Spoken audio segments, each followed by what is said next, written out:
欢迎来到热点新闻频道，请订阅并关注以获取最新资讯。700万人提前蹲守的富山海，藏着武侠剧的哪些通关密码？各位剧迷朋友，有没有被一组数据刷屏？一部还没开播的武侠剧《富山海》，愣是靠预约数把推上了热搜。腾讯视频单平台350万人预约，加上爱奇艺的350万，双平台700万人集体在线挂号，这阵仗堪比春运抢票现场。都说武侠示威，这波操作倒是让人品出点新意思，原来江湖还在，只是换了通关方式。当穿书撞上非遗拳法，武侠还能这样玩？要说这剧最绝的设定，是把现代社畜穿越进武侠系统的老梗玩出了花。程毅饰演的萧明明，白天是憋屈的网文写手，晚上被丢进北宋江湖当大侠，这还不算完，居然还要兼职演反派大佬李晨舟。一人分饰三角不算新鲜，但能把颓废文青、热血少侠、阴鸷枭雄三种状态拧成一股绳，靠的可不是美瞳换色，而是实打实的微操。比如李晨舟每次整理衣襟必摸剑柄的小动作，活脱脱把反派强迫症演成了观众眼里的萌点。有网友辣评，别人演戏靠换装，程毅换人设像开盲盒。这波操作精准戳中当代观众对剧抛脸的执念，毕竟在倍速追剧时代，能让人暂停细品的演技才是真功夫。制作团队更敢砸钱，3亿预算里光特效就占了小半壁江山。当《流浪地球》班底遇上武侠美学，那场面好比少林功夫撞上赛博朋克。剧中打戏融合太极的柔，八卦掌的巧，还塞进去个非遗绵拳。程毅吊着威亚玩托马斯拳旋时，弹幕都在刷牛顿棺材板要压不住了。最绝的是白衣造型，参考宋代文人画意境，愣是把武打场面拍出千里江山图的动态效果。难怪有人感叹，这哪是电视剧，分明是行走的武侠博物馆。平台斗法背后，一场精准的情绪收割。腾讯和爱奇艺这次联播，堪称教科书级平台博弈。腾讯主打全网首破概念，天天倒计时直播搞得像跨年晚会，解锁独家花絮时还故意卡点吊胃口。爱奇艺则另辟蹊径，搞出预约满300万送签名周边的隐藏任务，把午间追剧场景完成大型寻宝游戏。最戏剧性的是数据暗战，腾讯刚官宣突破300万，海报上率先2字还没捂热乎，爱奇艺就闹出误发对手链接的乌龙。这场面像极了2个学霸较劲，结果把全班平均分抬到新高度。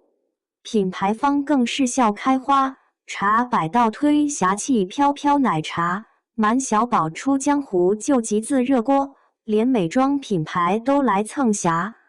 女剑梅的热度，双平台联播让广告收益率提升近20%，秘诀就在于把观众期待值量化成了真金白银。预约狂欢下的冷思考，武侠复兴还是虚火一场？700万预约量的确唬人，但仔细看会发现些耐人寻味的细节。双平台用户画像呈现明显分流，腾讯观众爱在晚8点组队刷弹幕，爱奇艺用户偏好午休时沉浸观影。这恰好暗合当代人的时间焦虑，有人把追剧当社交货币，有人拿它当精神快充。原著党与剧粉的拉扯也颇有意思，书迷纠结李晨舟和燕狂徒的父子情被魔改，剧粉却为萧秋水雨中物件的名场面打 call。这种争议恰恰暴露武侠 IP 改编的永恒困境：是要忠于原著的情怀党，还是讨好新世代的爽感派？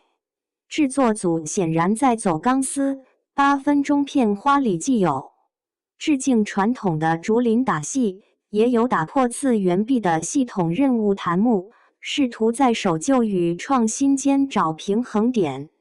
更值得玩味的是行业对比，同期《藏海传》单平台350万的成绩看似不相上下，但双平台用户重叠率可能高达40%。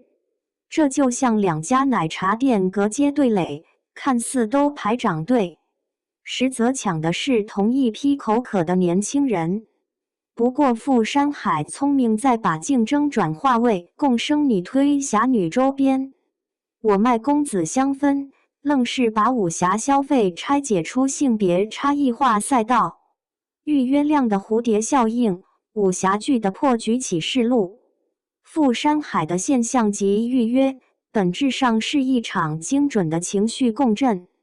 它摸准了3大当代痛点：身份焦虑的出口，社畜穿越成侠客的设定，本质是现代人对重启人生的集体幻想；碎片时间的仪式感，双平台差异化运营，把追剧变成可定制化的精神 SPA。参与式消费狂欢，从线下快闪展到联名商品，观众要的不只是观剧，更是在场证明。武侠剧要想真正复兴，光靠数据漂亮不够，关键的解构传统再重构。当轻功遇上物理学特效，当门派斗争变成系统任务，这种新旧碰撞或许才是破局关键。正如网友神总结，以前的武侠剧造梦，现在的武侠剧造梗，能让人边追边造梗的才是真江湖。富山海的700万预约，就像提前预支的江湖门票。有人为诚意的演技买单，有人馋特效团队的硬实力，更多人或许只是想在996之余借一方屏幕快意恩仇。这波预约狂欢究竟是武侠回春的信号，还是流量时代的泡沫？答案或许就藏在正片播出时，那些舍不得按快进键的瞬间里。毕竟，能让人放下倍速键的，才是真江湖。对此，小伙伴们有什么看法呢？欢迎在下方评论区留言，和大家一起分享讨论吧。